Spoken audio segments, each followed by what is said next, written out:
Paul, Senior Director of Policy Programs for the Boulder Chamber.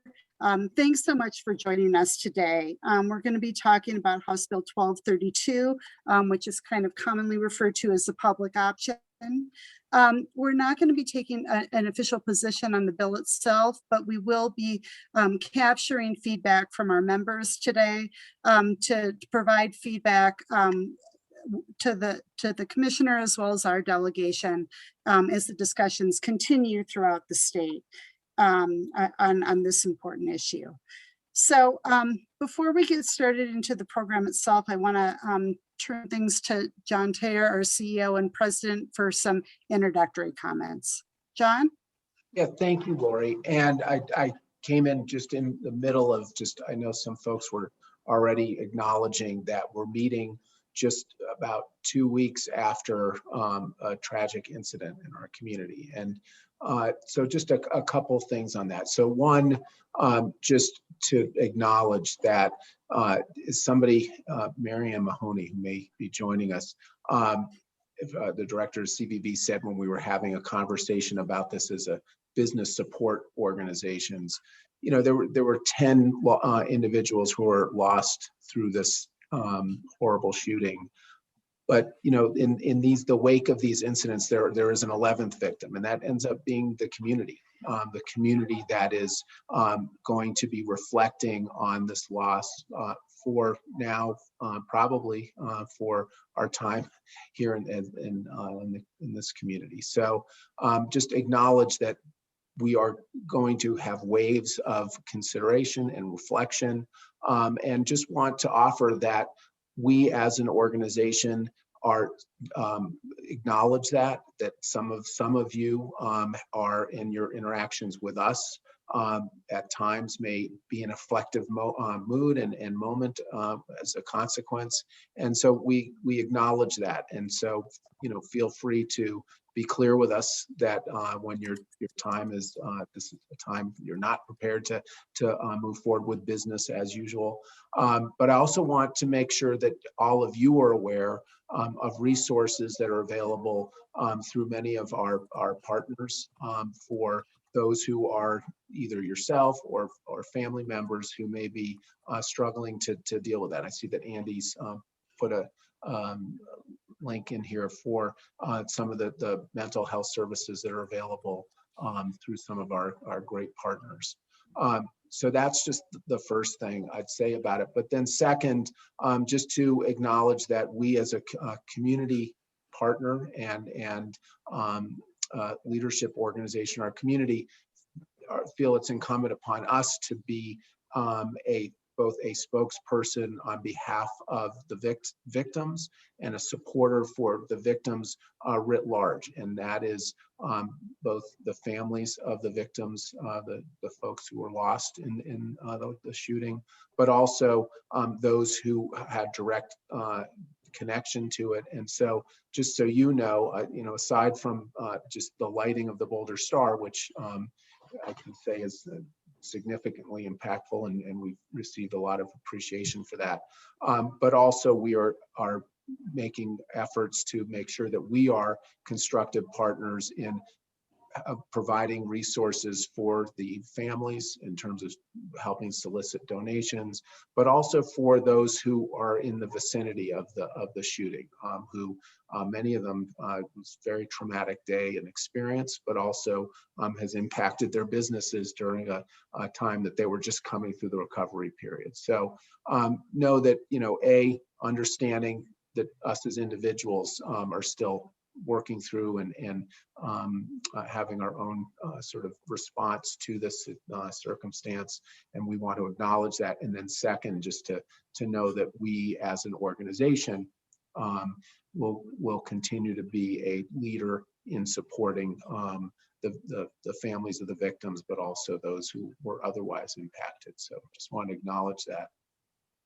I also just will transition now to just the discussion we'll have today. And, first I just will say this, and Lori will, I'm sure, reiterate it, but really appreciate the folks, state leaders, Mike, as well as our local and business partners who are going to help us understand what issues are at stake here with this public option proposal, in an effort to address what we all recognize as business leaders, that this healthcare challenge, that the high cost of health insurance for business, as well as access to healthcare for individuals or community. It's a very challenging problem or issue. Lori mentioned that we're probably not going to take a specific position on the public option because of the complexity. But at the same time, we want to make sure that we're weighing in and have a voice into the discussion on behalf of our membership and our stakeholders. So today, I thank the folks who are going to help us understand what issues are at play.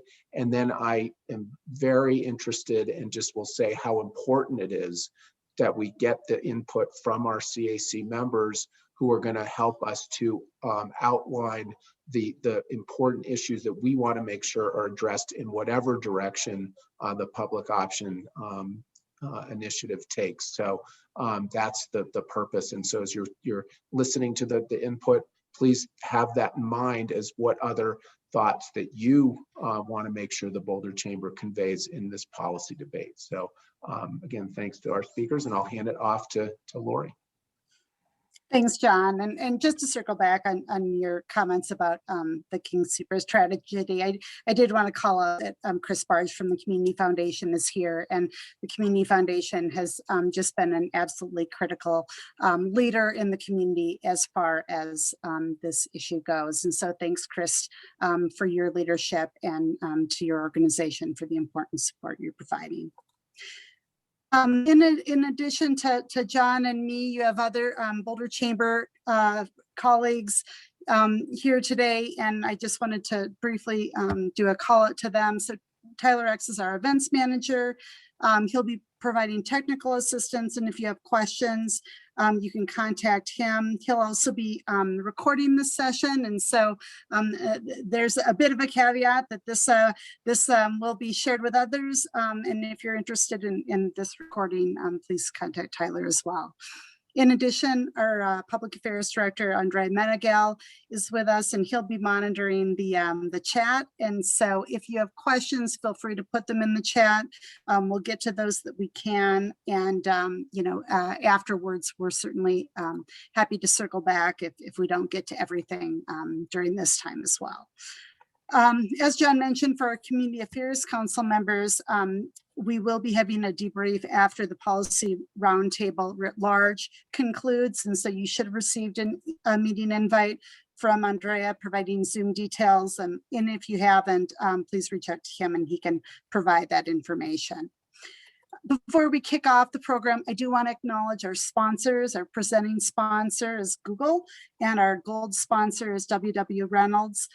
During this difficult time, our sponsors are absolutely critical, and we so appreciate your support of our important advocacy efforts. So we'll now kick off the discussion around House Bill 1232. This is incredibly timely. A hearing is scheduled on it tomorrow, in fact. So we'll begin the program with an overview of the key components by the Division of Insurance Commissioner Michael Conway. Commissioner Conway, in his role as Chief Executive of the Division Insurance, oversees the regulation of all lines of Colorado's insurance, which include health as well as auto, homeowner, life, property, and workers' compensation. He's lived in Colorado for almost 20 years, and like many of us, is a CU alum, so go Buffs. He does need to conclude his participation by 4:30 as another timely meeting, and so we appreciate him carving out time with us this afternoon, and recognize that this is a particularly busy time for him. In addition to Commissioner Conway, we'll also hear perspectives on this issue from other industry leaders, from Dr. Vissers. Dr. Rob Vissers is the CEO of Boulder Community Health. We owe a debt of gratitude to Dr. Vissers and his team as they've helped us navigate this pandemic, as well as a very robust vaccination plan. And so we appreciate all of the work that they're doing for the community. Dr. Vissers also serves as chair-elect of the Colorado Hospital Association, and he provides important community leadership through service on boards of the Boulder County Business Hall of Fame, as well as the Bridge House. We'll also hear from Patrick Menzies, who is the CEO of Boulder Medical Center. Patrick and the Boulder Medical Center team are also providing critical care for our community during this pandemic. Boulder Medical Center launched 70 years ago and now has 80 primary care and specialty doctors with clinics in Boulder, Erie, Louisville, and Longmont. And perhaps most important for us, Patrick serves on our own Boulder Chamber Board of Directors. And so we appreciate his leadership for our own organization. And then finally, Chris Brown is with us today. Chris is the Vice President of Policy and Research for the Common Sense Institute, which conducts research efforts on key policy issues facing Colorado. He's conducted studies on this bill and will offer his perspectives based on that data. So Commissioner Conway will kick off the conversation by giving us some background, and then we'll hear feedback and insights from the other speakers. After we do provide additional comments from the speakers, we'll take questions from the audience. And so go ahead and use the chat function for any questions that come up in the meantime. Commissioner Conway, do you want to kick things off? Sure, thanks, Lori. And I do apologize. Well, actually, before I get into the spiel, I've been having internet problems all day. So if I start to cut out, please don't be shy, and I'll turn my video off, and hopefully that'll do the trick. But with that, so thank you all very much for having me. I can't echo the comments from John and Lori loud enough about how sad and disheartened I was about the tragedy that hit Boulder 2 weeks ago. As I emailed Lori, I did go to CU. I'm a 2002 grad, and I lived in that area. I lived in Boulder for about 8 years in total. I lived in and around that King Soopers, and I've been there dozens of times. I've probably driven past it hundreds of times, have friends that now teach at Fairview. So it was truly a tragedy that hit close to home, but not as close to home as it did for you all. So my heart goes out to you very much. But this, turning to the moment, and I apologize that I've got to leave at 4:30. The majority leader asked for a meeting, and when she asked for a meeting, you give the majority leader a meeting. So let me give you the quick rundown of this bill, and I'll give you a tiny bit of background too of kind of how we landed on the structure of this bill. So as many of you will remember, as I'm sure the doctor remembers last year, we also had a Colorado option bill last year that was moving through, House Bill 1349. And with that bill that was moving through, it was a very different structure of a bill. And that bill, the legislature was really going to set the rates, set premium rates in the bill, and set provider rates in the bill as well. And the end result of that was going to be about an 11 or 12% premium decrease. But that 11 or 12 premium decrease was going to all come from the hospitals in Colorado. And what we heard through the process last year was that the state really needed to just get out of the way and let the healthcare industry save costs as best as it possibly could. So we were working through that process, and there's a whole backstory before that of working group meetings that myself and the executive director of HICPUF, Kim Bimsteffer, which I know at least a few of you know Kim very well. We held meetings throughout the state to talk about what a Colorado option possibly could be. And we landed on House Bill 1349, to make a very, very long story short. So when the pandemic hit, the sponsors, Representative Roberts and Senator Donovan, made the decision that when the legislature came back, that it just wasn't an appropriate bill to move through session with only about a 3-week session, that it was too big of a bill for that short of a session. There needed to be a bigger policy discussion. And they publicly announced that they were going to bring it back this year. So when they started the discussions again about what the bill should be this year, we really kind of harkened back to a lot of the conversations that we had with the healthcare industry as a whole. And when I say healthcare industry as a whole, I mean the insurance companies, the hospitals, the providers, meaning the physicians, and also the pharmaceutical companies too, that if we gave them an opportunity, that they would be able to save people money on healthcare if we just kind of, like I said, got out of their way. And as you all know, that's been one of the governor's 4 bold priorities from the very get-go, is to save people money on healthcare. So we felt like it was a reasonable approach to take to allow to give the industry benchmarks that we felt like it was important for them to be able to, meaningful benchmarks for them to be able to hit, so that we actually get relief to consumers. And one big difference between this year and last year's bill is that last year's bill was solely focused on the individual market for all intents and purposes. There were some components that for the small group, whereas this year's bill is asking the industry to save money in the individual market and for small businesses too. And that's a reflection, I think, of our recognition that small businesses throughout Colorado and Boulder, but throughout Colorado, are suffering as they come out of this pandemic. So the bill essentially has two phases. The first phase is what I was really just kind of jumping into, that we've given some benchmarks to the bill gives some benchmarks to the industry as a whole to hit premium decreases of 20%. The first year in 2023, it calls for a 10% premium decrease. The second year in the 2024 calendar year, an additional 10% for a total of 20%.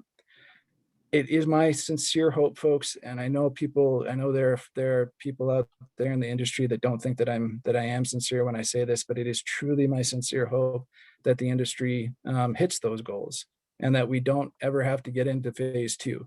But we did feel like the sponsors felt like it was very important to have an accountability component to make sure that the market, either if it didn't succeed in hitting those benchmarks, there was an accountability component to stand something up that could actually hit those premium reliefs, provide the premium relief for Coloradans.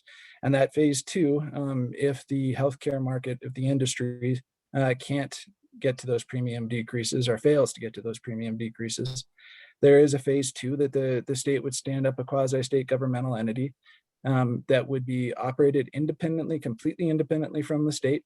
And we would have the authority to set fees for providers at large, so physicians and hospitals, and for the insurance company, for that quasi-state governmental entity itself too. We would have the ability to control their administrative costs in order to get to that 20% premium decrease. So that's the very, very broad brushes of the bill. There are some other core components of it. There's a standardized benefit plan to make it really easy for people to shop, so that they, when people go in and shop, especially in the individual market, but the small group market too, they know that across plans that there's a fundamental understanding of what their deductibles are going to be, what their cost shares are going to be, what the core benefit structure will look like, just essentially to make it easier for folks to shop. And then there's also a component that in the bill that calls for us, like if some of you may be familiar with the Peak Health Alliance that launched up in Summit County, is now down in Southwest Colorado. They put what we refer to as high value services, so things like behavioral health care, primary care services, in front of the deductible, so people can go and get care without having to pay through a really high deductible.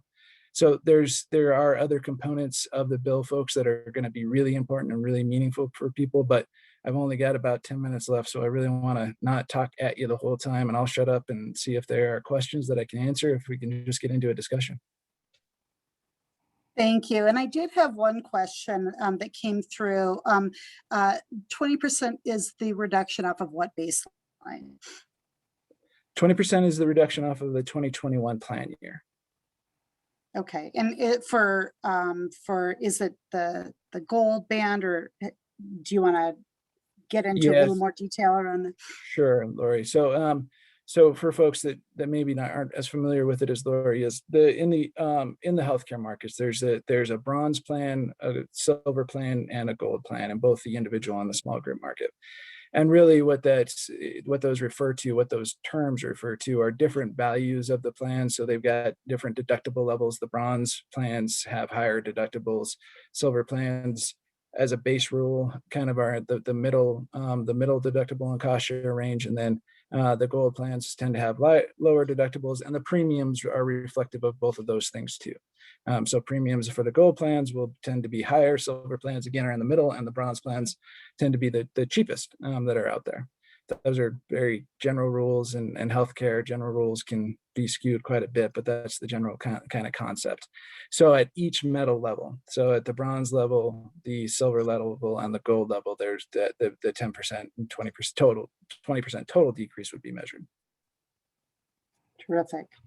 Additional questions for Commissioner Conway before we move into our other guests?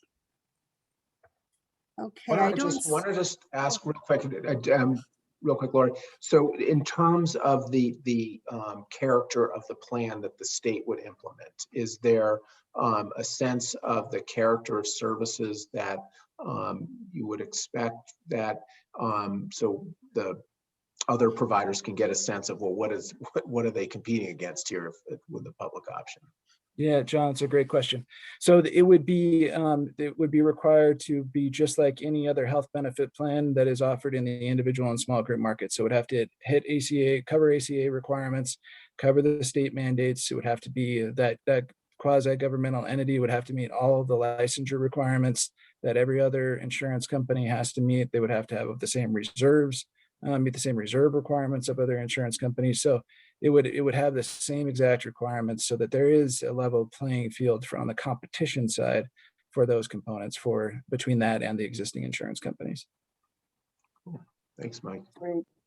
And another question, how will this impact the large group market costs? Can you address that?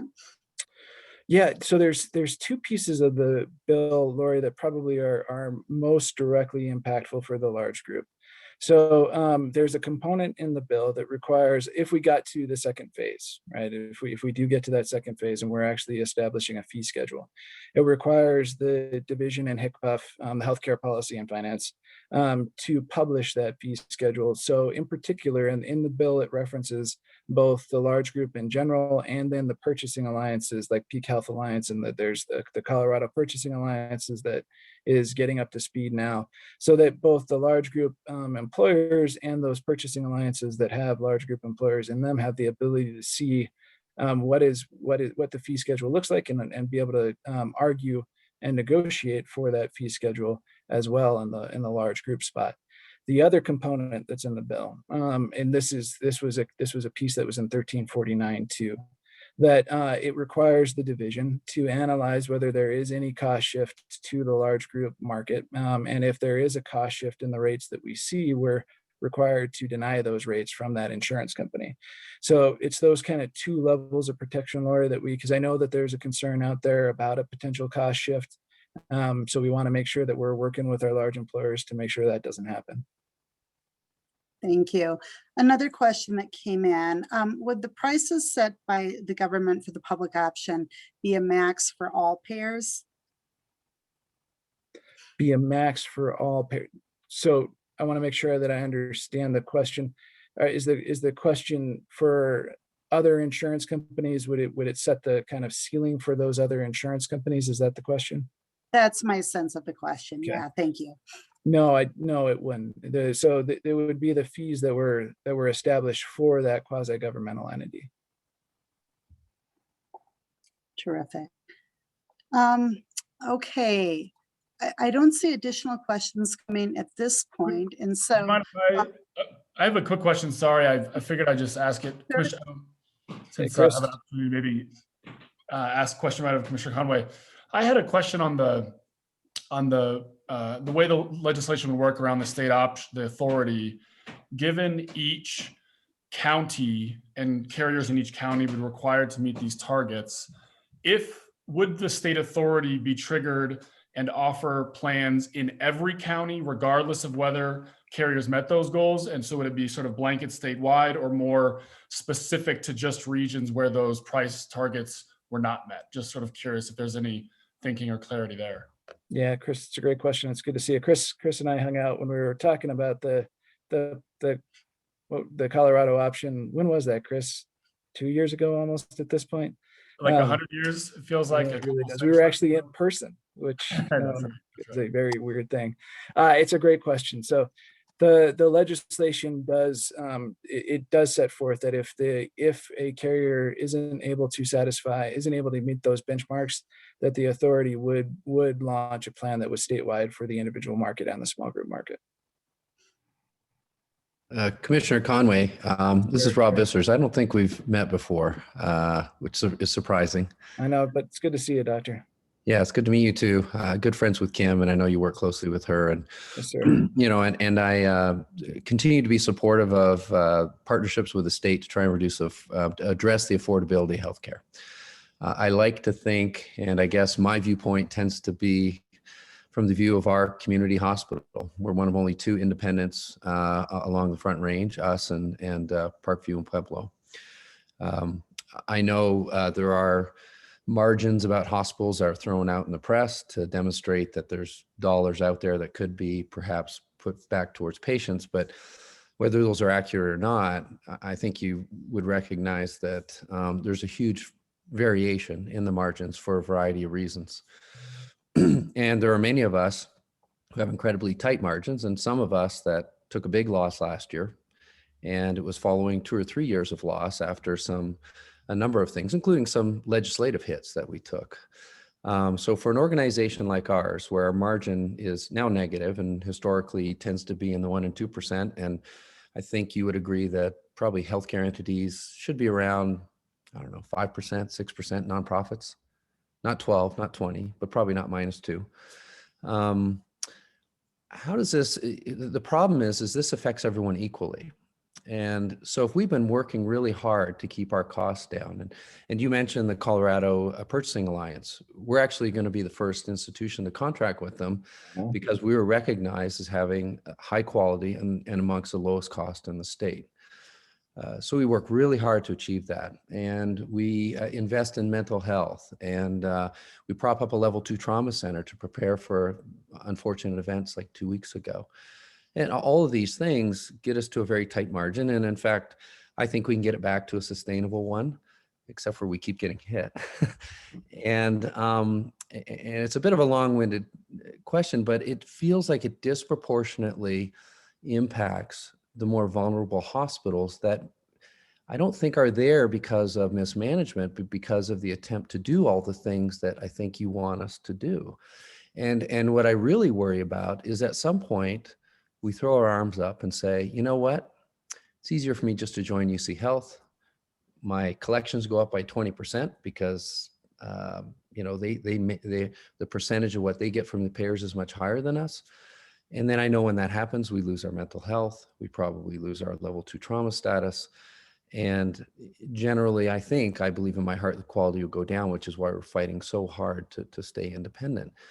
So how are those of us that have been trying to do the right thing protected in something where even just a 2% drop in our margin can be at the point where it's just no longer sustainable for us to keep having these losses? Yeah, doctor, it's a great question. And if you remember last year in the discussion about 1349, we worked really hard, and Kim in particular worked very closely with you to try and make sure that with that rate structure that we were building, that we were making sure that we were taking care of the independent hospitals, making sure that we were covering at the very least your costs, if not giving you that 1 or 2%. And what we got told, doctors across the board, mostly really candidly from, I think, probably a lot of the big systems, but the insurance companies too, was that that they felt like that was a terrible route to go, and that we had to give the market an opportunity to solve the problem. And like I said, the market at whole, right? So rather than just focusing on the hospitals, let the market as a in total really try and address this problem. So that's what the first phase of this bill does, doctor. If that doesn't work, right? If that doesn't work and we get into a situation where the second phase of the bill has to be launched, I absolutely believe and expect that we'll be back in a very similar place to where we were with 1349, where we were being very, very thoughtful and cognizant when we were establishing the fee schedules to make sure that we were taking care of independent hospitals, to make sure that we were paying critical access hospitals appropriately. So I completely hear you, doctor. We're just trying to be responsive to what we heard last year. But if that phase 2 does launch, then I think you'll find us in a very, very similar place to with the discussion with you in particular and the other independent hospitals to where we were last year. Well, one, hopefully we'll still be alive and in a place where we can have that conversation. And again, we'll fight to do our best. But the response to something like that, like any business, if someone said, you get paid this amount this year, 3 years from now, you're going to get paid 20% less across, every store that you have across an entire state. But if a couple of stores aren't quite able to do that, then we're going to tell you how much you can charge. But just to even do that kind of drop for an organization like us, where we're already fairly lean, you can see how devastating that potentially is. And I realize it's not all our revenue and income, but it can be meaningful to us. But I guess the other part is, let's say we're able to achieve that in this county. And I feel really good about the work that we've done in our partnership with the payers and others. Yet on the Western Slope, they're unable to achieve that, and therefore we have failed. And so that also is hard to swallow. Yeah, so on that aspect, and I am going to have to hop here, Doctor, because I got to go meet with the majority leader. But I would love to continue the conversation with you, with anybody, candidly. I'll come back and talk with you all time and time again. I will make more time next time, I promise, unless the majority leader happens to say you have to come meet with me at 4:30, which now I'm late for. But Doctor, I mean, as far as the fundamental economics and right where we run into the problem of if the quasi-governmental entity was only to launch in the areas where they failed, it would be very, very hard economically for that to actually work. But that doesn't mean that the discussions are over, right? I mean, I candidly, I do believe that we're still at the front end, even though we've been talking at the front end, obviously, of this legislative session and working through the process. And I think there are going to be more discussions where we work through some of those exact problems that you just mentioned, Doctor. Well, and I've been engaged in some of those discussions, and it's unfortunate that they stalled. And I'm not sure what's being presented tomorrow, but I think it's the original bill. Is that right? I believe so, but I'm not positive yet, Doctor. Okay. All right. Thank you so I'll much. be there, so we'll find out then. Thanks, Mike. It's great to meet you virtually. Sorry to keep you. Yeah. Yes, and we can talk more tomorrow. I'm going to probably be there all day with you, so we can hang out and talk about stuff. That would be great. All right. Thanks, Thank everybody. you so much for joining us. We appreciate it. Take care. Bye-bye. Commissioner Conway does apologize. As he mentioned, he got pulled into this last minute meeting, but we do have others to continue the discussion. And so, Dr. Vissers, I know that you brought up a number of points, and I guess if you want to just, while you do have the floor, provide a little more context on, additional thoughts that you have from Boulder Community Hospital's perspective. Sure. And I guess I have two perspectives. I'm also the incoming chair for the Colorado Hospital Association. And I guess I'm going to be testifying on their behalf tomorrow, more on behalf of BCH, but there'll be others there. But I should mention that we actually have been working with the state up until yesterday, trying to modify many of the things that we've talked about. And it would feel like we're making progress, then we step back. We feel like making progress, step back. And we had what was an acceptable compromise that we thought they'd agreed to Saturday. And then there was a bill put forward earlier in the week that had things like to be determined and other incomplete elements in. And so in the absence of actually anything that we could respond to, the Colorado Hospital Association has taken a stance of opposition as of either this morning or yesterday. So that will be our stance. But we do hope that there will be an opportunity to return to a more collaborative place, because the hospitals would like to get to a neutral stance on this. But I would mention that early on the insurance took opposition. I think the doctors and doctor associations have, and I think the Denver Metro Chamber has taken an opposition stance as well. So although it's an incredibly complex bill, I would encourage you to consider taking a stance. I won't push you in. Well, I think the way the bill stands right now probably should be in opposition, but anyways, that's my perspective. I'll tell you how it's going to impact us. And there's been a series of legislations over the last few years that have taken anywhere from $2 to $5 million off of our income, our revenue each year. And we're a $350 million organization, so you would think that's not too bad. But a 1.5% margin, which we've historically enjoyed, is about $5 million. And so to get back up there and then boom, it's knocked down. And that's happened through a couple of occurrences in the legislature over the last few years. Last year was a unique challenge in and of itself, obviously. And we're going to end the year probably at a -2% margin. Every year we feel like this is great. We can get back up to the place where we should be without compromising quality, resources, et cetera. And in the midst of the pandemic last year, we had our highest patient experience scores. Our quality scores exceeded any we've seen in the past. And so I'm incredibly proud of the organization. But it's no longer a joke when I say to him that at some point it disproportionately impacts those of us that have been doing our best to try and keep the costs down. And he mentioned the Colorado Purchasing Alliance. This is a state sponsored program, and I think John may have some familiarity with it, where the state is getting together and saying, we're going to identify organizations that are very low cost and have high quality, and we're going to be sort of a purchasing agent for large employers across the state and help them steer patients to those organizations because they're doing that. And we were the first one that they're going to partner with because we were identified as having the highest quality at the lowest cost along the Front Range. The challenge is to do that and to put up a $40 million mental health building and provide mental health care that larger organizations don't, to stand up a level 2 trauma center that I think we have clear indication of its need. All of these things require significant investment. And there's a reason other organizations have chosen not to do some of those, but some of it is to maintain margin. And they may be accountable to other things beyond just the community. We're accountable to the community, and that's where we want to invest our money. But at some point, in order for us to achieve a sustainable margin, we're going to have to cut services. We're going to have to cut mental health services.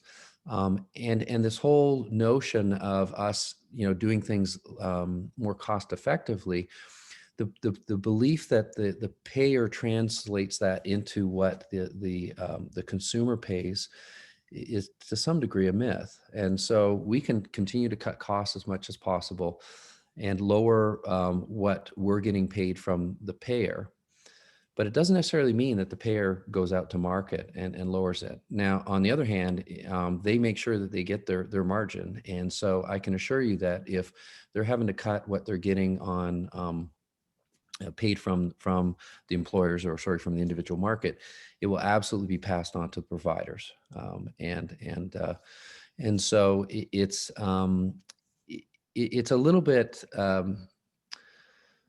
I think anyone who has some sense of the complexity of the healthcare system to say you have 2 years to fix it, and you have to work with the payers who have no motivation to necessarily make sure that we're doing okay through all this, or the comment about, well, we'll just let the market decide, without some recognition that a lot of systems enjoy very high margins because they've chosen not to do all the things that I would hope the state would want them to do, is difficult to swallow. And so while I am absolutely passionate about reducing the overall, making the cost of healthcare and making affordability better, it really has to address healthcare as a whole. And they need to be partners with us on that, and to just say, you know what, you guys figure it out, but you only got 2 years to drop your prices by 20%. And if you don't, in even just one place across the state, I'm going to step in and set the rates for you.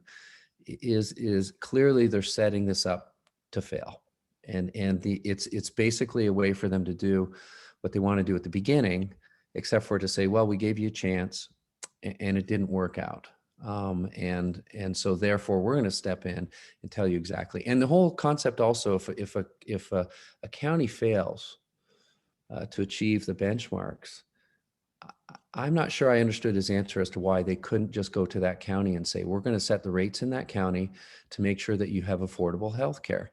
But if people have affordable health care here, or make the payers reflect the costs that we're putting forward, so that it's affordable for our community.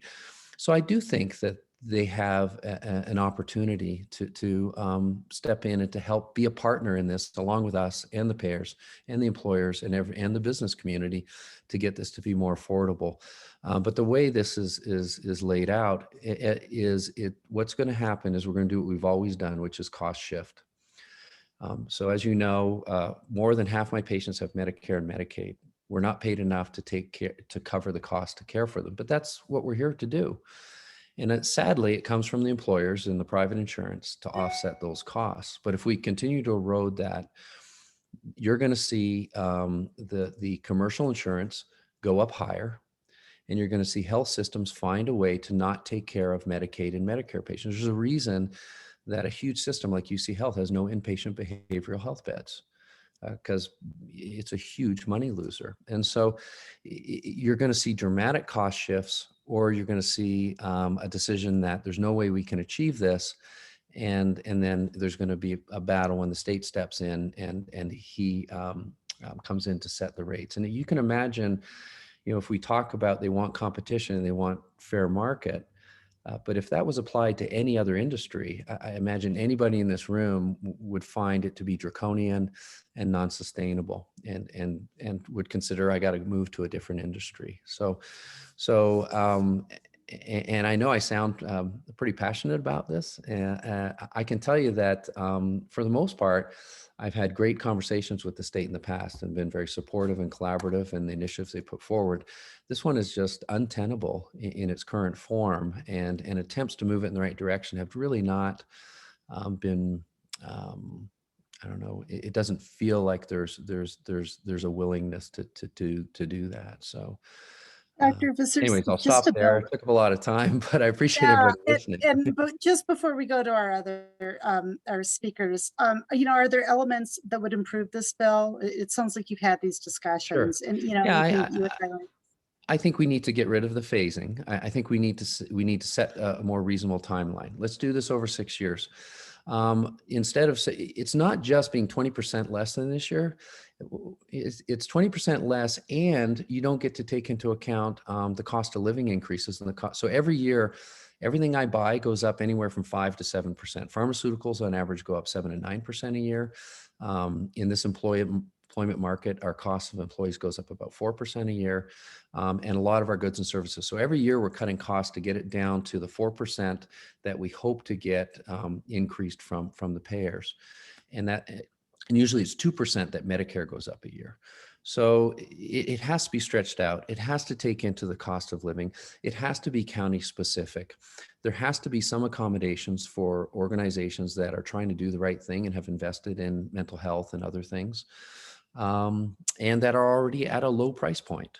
So there are a number of things I think that could be put in here that can get us to a more affordable, sustainable place. And there has to be some way that there's transparency where the payers or the insurers work closely with the doctors, the providers, and the health systems. Thank you. I'd love to hear, so do feel free to put your any questions in the chat. I know Dan had one that I think was addressed. Patrick, I'd love to hear from you from Boulder Medical Center's perspective, additional thoughts that you have around this legislation. Well, I agree with everything Rob just said. I think this is an exercise in external cost control. The analogy that comes to my mind is trying to empty a pool by taking buckets of water and moving it from the deep end to the shallow end, because we're really not addressing the overall costs, right? We have for-profit organizations inside of healthcare. It's completely appropriate. That won't change. However, we have to deal with medical device costs. We have to deal with supply costs. That's what Rob's talking about in the way of increases in cost. We have to deal with pharmaceutical cost, which is an enormous component of our cost. So I struggle with believing that we're going to be able to effectively achieve the results that all of us clearly want, but do it in this fashion. And the interesting thing, and Rob didn't say the word, I was hoping for Rob to say the word, but he didn't say it, was inflation, right? you're cutting 20%, and at the same time, we're going up by 6%. So really, it's a 26% cost cut, or excuse me, reimbursement cut over 2 years, right? And at some point, just like Rob, we will not be able to continue to succeed and remain independent, which we both want to do, and all the organizations do. So I wrote some things down earlier. I want to go through them just real quick to give you some clarity on the depth and the complexity of this issue. So mental health, we clearly have to deal with that. It came home 2 weeks ago, but that's a national crisis. And Rob and BCH being at the forefront of that for Boulder County, we greatly appreciate it. It's really important to the community. Telehealth parity. Patients and providers are providing such engaged care, and we're beginning to see patients shift in their care patterns because of telehealth. They're engaging physicians earlier. They're getting in to get their labs checked and the more preventative stuff. So we need to make sure that telehealth holds on with full parity and reimbursement. You know, the interesting thing for this, for me, is the larger potential for pools, right? You have captives, you have associations, you have all these different models out there. But the reality is, where you can find the answer is, what are employers doing? What are big employers doing? And what are they doing? They're going direct to providers, which is understandable. They're trying to cut the cost on the medical device side. They're trying to control pharmaceutical cost. That's where the majority of the challenge exists. So looking at them in that way really makes a difference. We just, you know, I'm concerned that, you know, there's a downside to getting this right. So if we get this right, how does it affect us as a state and us as a community? And is there in-migration? Is there out-migration? All of these different questions still remain out there for us. The other thing that, you know, BCH just went through that was not mentioned either was EHR cost. EHR costs are just out of control.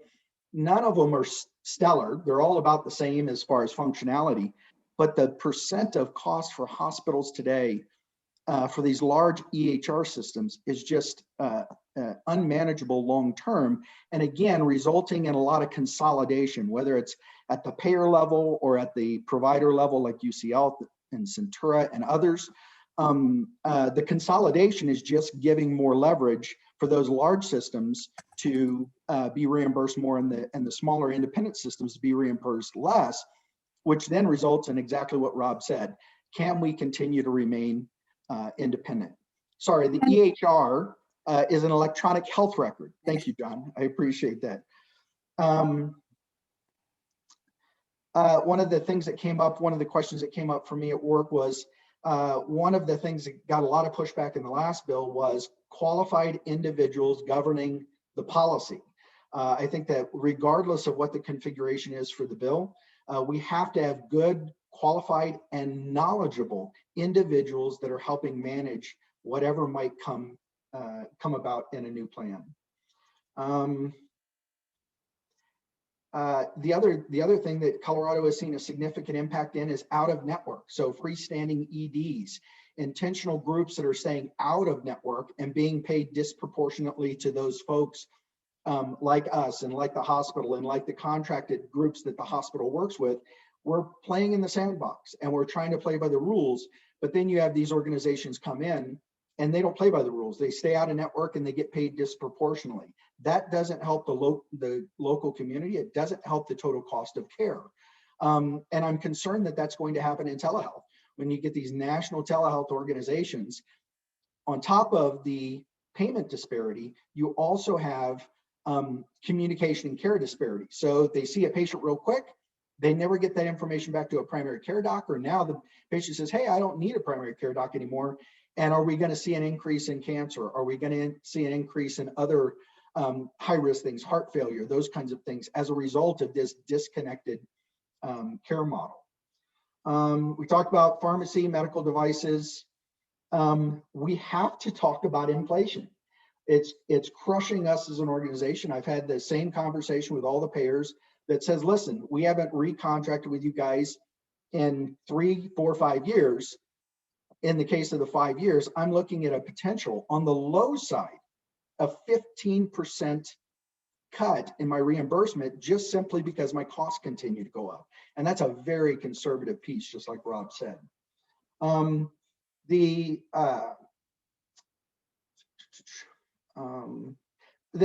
other thing that came to mind as Rob was talking was that we're kind of in the same place for hospitals across the country, not just Colorado, as we are in the National Infrastructure Bill.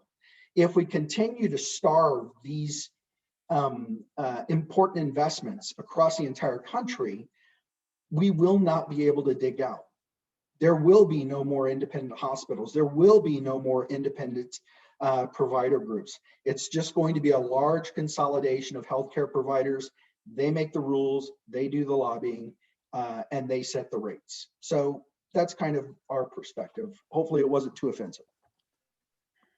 Thanks so much, Patrick. And there was a question that came in. Are there any standards on care outcomes or assembly care cost? What will be the impact to medical excellence and talent in Colorado? Any thoughts on that? Well, I'd love for Rob to comment on that from a quality perspective, but let me just give you one point of reference for that. Every single payer measures their quality and cost differently. And trying to get everybody on the same page as even Medicare, it's just not happening. So that would be the place to start. Rob, how would you feel from a physician perspective? How is this going to impact cost and quality? Yeah, I mean, for the answer to the question is there are a number of standards, and we're measured, and it's not ideal, but it gets better and better. And what we need to move towards is a place where you as a consumer and a patient and a community member can understand the value of what you're getting. How much does it cost? What am I getting? Is it good or better than average or better than down the street? And we still struggle to do that. And the solution that we need to be striving for within healthcare is to drive towards and reimburse and pay and reward value. This is another example of where it doesn't address any of those things. It just pushes on the balloon and it pops out in a different direction. And so because this doesn't address accountability around those important things, what it will do is it will likely reduce quality. It certainly will create maybe access issues. It will create complexities that will be workarounds to address, the shift in the costs. But at the end of the day, it's certainly unlikely to increase quality when that's not being a measured component of it, or it is not being valued. And Patrick brought up a really outstanding point: is we're coming off an incredibly challenging year. I don't think there's been a year this disruptive in healthcare ever. And when people ask me about it, I say, COVID is going to be an accelerant. We learn to do things quicker. We learn to adapt and change. We learned to do virtual health, which was a great comment, but we actually got better. And what we need to be doing is leveraging the ability to change and adapt and to provide even greater value in different ways, and drive what we've experienced over the past year towards better value, as opposed to something like this, where it's just saying, you know what, we're just going to cut prices by 20%, or as Patrick points out, it's probably the equivalent of 30% in 3 years. And you figure it out. And I can tell you, anyone in a short term, anyone who has a business that had to do that, you can think of the things that you're going to do, but it probably isn't a building on innovative solutions that drive towards quality. That takes time, maybe not, forever, but we're in that place where we could build on that. And I think this will be a step backwards. Thank you. Chris, I'd love your perspective. I know you've done a number, some research on this bill and related issues. What are your thoughts on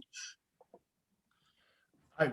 It's fascinating listening to this conversation and hearing the perspectives from the healthcare providers. We have, Rob and I have not talked, Patrick and I have not talked, but I think our work echoes a lot of those concerns. And I appreciated comments from Rob. Something that I say often is, consider this policy framework in any other industry, in your business, and what those impacts might be, and how you might react to, requiring those prices to come down to these state required levels with, as the sponsors are pretty open about, with the threat of the state authority coming in. So I have a few slides if you'll, and I know we have like 2 minutes, but I just wanted to show and reinforce some of those comments that were made about where premiums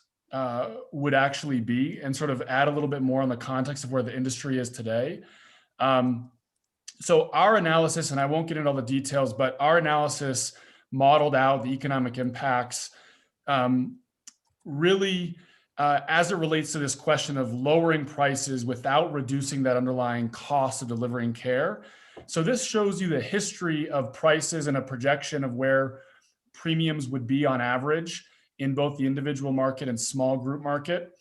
In the individual market, this red line represents reinsurance, the impacts of reinsurance. So one very important note, I think, in this discussion is to recognize that premiums have come down on average 30% since 2019 in the individual market, in the market that's being targeted here, because of the states establishing, the governor pushing a reinsurance program, and get into more details on that. But that has had a pretty substantial impact on premiums in the individual market. There is no reinsurance program in the small group. So what we are talking about, our estimates with medical cost trend, which includes inflation, of about 5.5% to 6.5%, would mean that premiums in the individual market would be 35% below where they would be targeted to be. In the small group market, I think I have a slide, essentially requires prices to come back to 2017 levels. So this is a very substantial targeted reduction. And on top of the reinsurance program, which has improved premiums, also should note that under the American Rescue Plan, which is the federal legislation that just passed, it included substantial premium subsidies, tax credit subsidies for individuals in the individual market, which will lower costs even further, and not premiums, but what actually people pay in these markets. And it increases subsidies above the 400% of federal poverty level requirement, which was the previous standard for receiving subsidies. So I will drop a couple links here for our reports and our papers.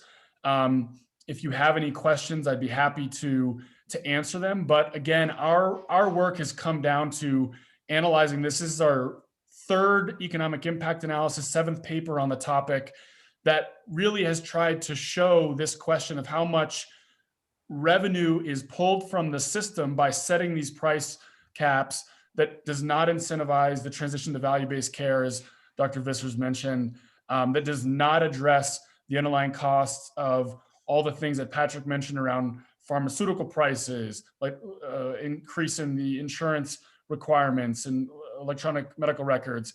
And so providers face this critical question around, do you cut potential quality and access in a way that impacts jobs or services, or do you find ways to raise prices, increase that cost shifting that already occurs in the market?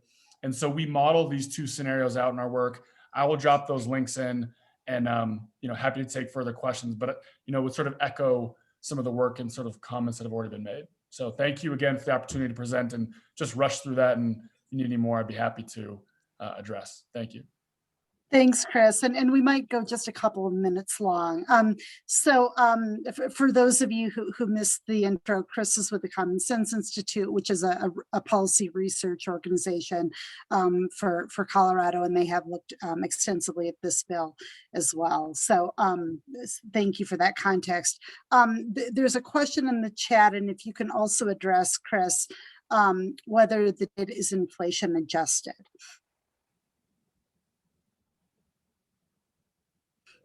If, let me see if I can find this I, inflation. I can pull up that.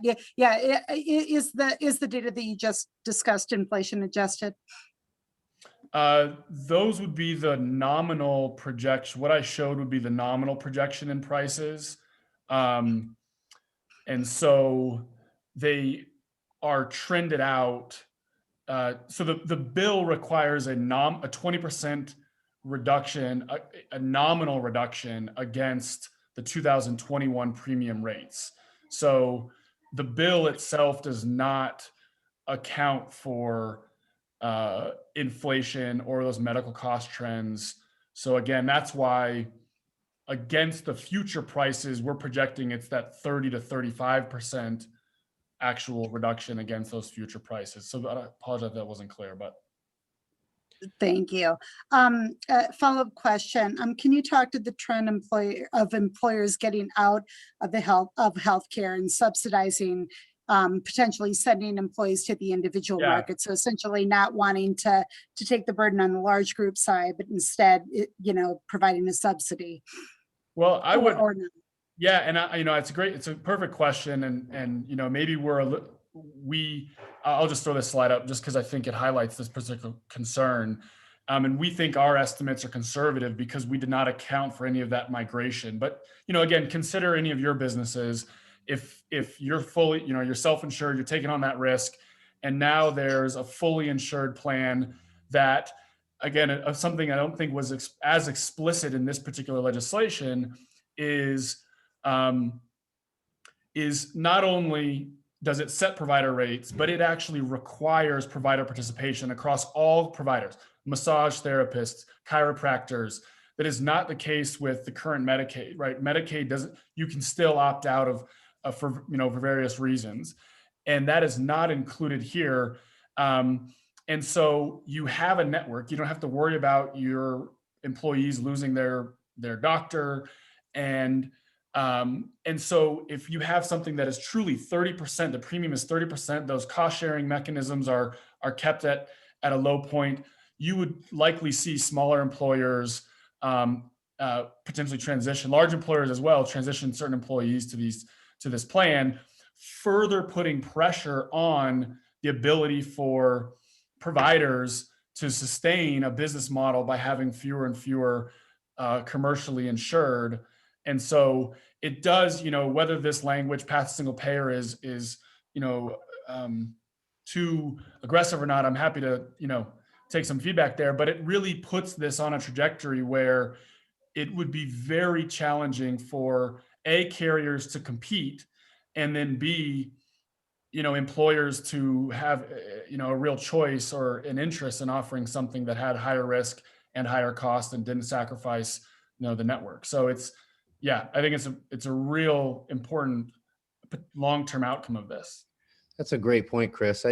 One of the challenges we face in healthcare is the whole reimbursement model is a disaster, and it incents inappropriate behavior.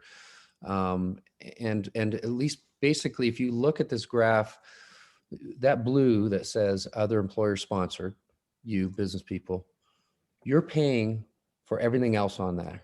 The individual might break even in small group, but that may not happen anymore. And so you're paying for, and now those are just numbers of people. But if you look at my graph and you say, what percentage of people that I take care of are Medicare? In Boulder, it's almost 50%. And so we have the demographic shift towards Medicare. We've had a recent shift into Medicaid because of the economy. And now we may have the employers all of a sudden and that's why the rates go up exponentially, because they're having to support all of these other underinsured groups. All of a sudden now you have the burden of compensating for, because it will happen, the reduction in the pay in the individual market. And if furthermore you get some of the commercial or the employer sponsored shifting into the individual market, further accelerating this, you can see that this is going to hit a tipping point. And so the problem is not only does this legislation not address the underlying pathology of our system of care, but it in fact may accelerate it, and it may be driving us more quickly to a precipice of unsustainable, premiums on the employer-sponsored side. Thank you, Dr. Vissers. Additional comments for our panelists. Chris, Dr. Vissers, Patrick, any final comments that you'd like to provide for the group before we adjourn this evening? I'd just like to say, without being offensive to anyone else, Chris, you have the most awesome organizational name on the planet. It's hard to argue against common sense, right? And Yeah. hard to define as well, but yeah. Thanks. Any additional comments? Well, thank you so much for taking time with us this afternoon. This has been incredibly informative. This is a really complicated topic, and we sure appreciate your providing your perspective from the community level, from the statewide perspective, really looking at the data and the intricacies of this. With that, we will conclude our policy framework section. For those of you who are part of our Community Affairs Council, please do join us on the link that you've received from Andrea, and we'll have a little bit deeper dive conversation. Thank you so much, everyone. Have a good afternoon.